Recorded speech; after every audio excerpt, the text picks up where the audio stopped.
So here it is, our final Tuesday night Twilight criterium, which was often on Thursday nights, but we started on Tuesday nights and we ended on Tuesday nights. So for our final iteration of this non-sanctioned, non-official criterium, we had Nate and Austin, Justin, Jeff, Matt Golson, Gabe, and myself. So a pretty solid group. It was a fast pace today. Let me take a second and plug our Facebook group, Tuesday Night Twilight Ride.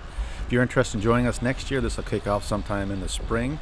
Join the group. Come and join us sometime. If you feel like your fitness is lacking, that's okay. When we did this type of format a few years back, I fell out all the time, and then I would recover and I'd grab back onto someone's wheel for a while, and then I'd fall back and recover. So if you want, bring a friend with. The more people we have, the more opportunities we have to ride with other people.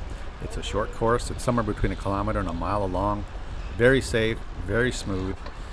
So come and check us out next year and come have some fun. It is a drop ride. We try to crush each other. We encourage each other. We have fun. We try to crush each other. Try to get across the line first. That's the whole goal of it. And through this, I've learned to push myself much harder and much further than I ever can by myself. There is a different level of suffering when you're with a group like this. So if you want to add a little intensity to your cycling life, think about joining us next year. So for this last ride, Justin does what he always does, is he sets up a kind of a hot lap just to make us all sweat and make us all a little bit nervous, I think. And then we settle in for a while. This was a 30, since it was so late in the season and the sun had set already by the time we started, we did a 30 minutes plus 3 laps rather than the usual 40 minutes plus 3 laps, which I thought that would be a little easier, but it turns out it wasn't. I'll show you the outcome of this towards the end here. I'll show you a little supercut of some of our rides, and then I'll come back in around the 20-minute mark.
So this is the part of the race where Justin starts to pull away from everybody.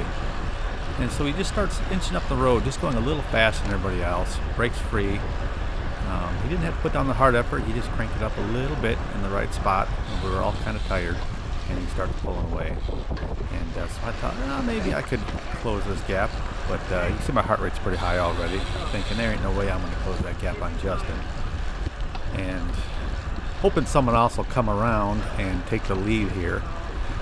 But suddenly here comes Golson doing one of his hero moves. He does these periodically, and he just smashes. I can't hang with him when he does this. He drops into his little puppy tuck, puts his hands down on the bars, his elbows on the bars, and just flies and cranks it up over 30 like that. I just can't hang with him. And he actually closes his gap and rolls with Justin for a long time. So the group gets pretty well organized. We see them pulling away up in the front there, and we keep them in sight for as long as possible. We do a pretty good job rotating together. You can see my heart rate's pretty high. We're keeping our speed up. You can see time passing a little bit. I don't know what we had, 3 or 4 laps where we had to kind of work together to try to close it off a little bit. Everyone's taking turns at the front, keeping the intensity up, keeping the pressure on.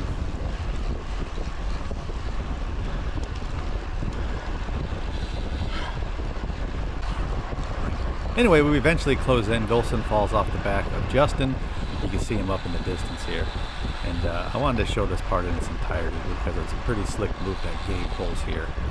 Just as we're all kind of tired and we close that gap, before anyone can take a minute to catch their breath, he puts in a power move here, which was just, I think that's kind of the move of the day, right? Separate them from the rest of us that are in that group. Austin goes up, and Nate's with him up there in the red, I believe. And I didn't know that I didn't think he could hold his power like that for that long. I thought Gabe wouldn't maintain that, but he did. I made the mistake of forgetting that younger bikers tend to increase their fitness throughout the year, and the older guys come into, like me anyway, I come into it with maximum fitness, and then I try to maintain it through the summer, so I don't gain that much during the summer. But someone like Gabe, he's increased a lot, his power, his ability a lot in the last 6 weeks or so. So I made the mistake of underestimating him at this point of the year, and he put in a power move, and it stuck, and they continue to pull away from us, and Jeff and I are here.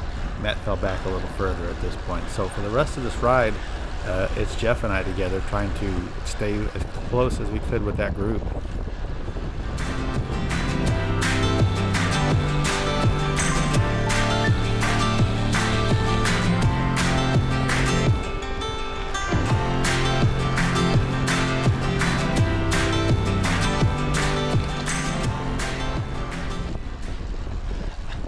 So we're getting pretty close to the end of the race here, and heart rate's down about 160. So I thought I'd put in a little dig here, see how Jeff is doing, see if I can break away from him for this last couple of laps.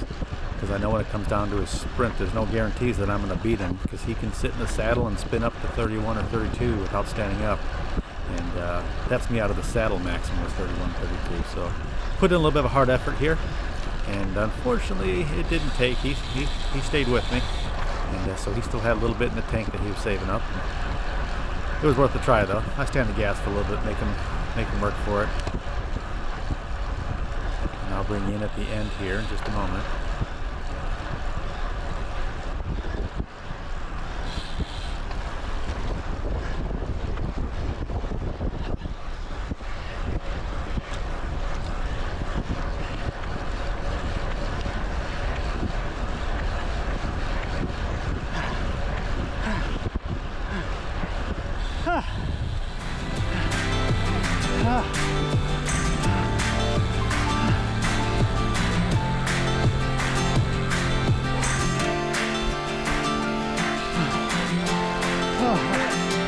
Thank God, yeah. You're side by side, dude. Again.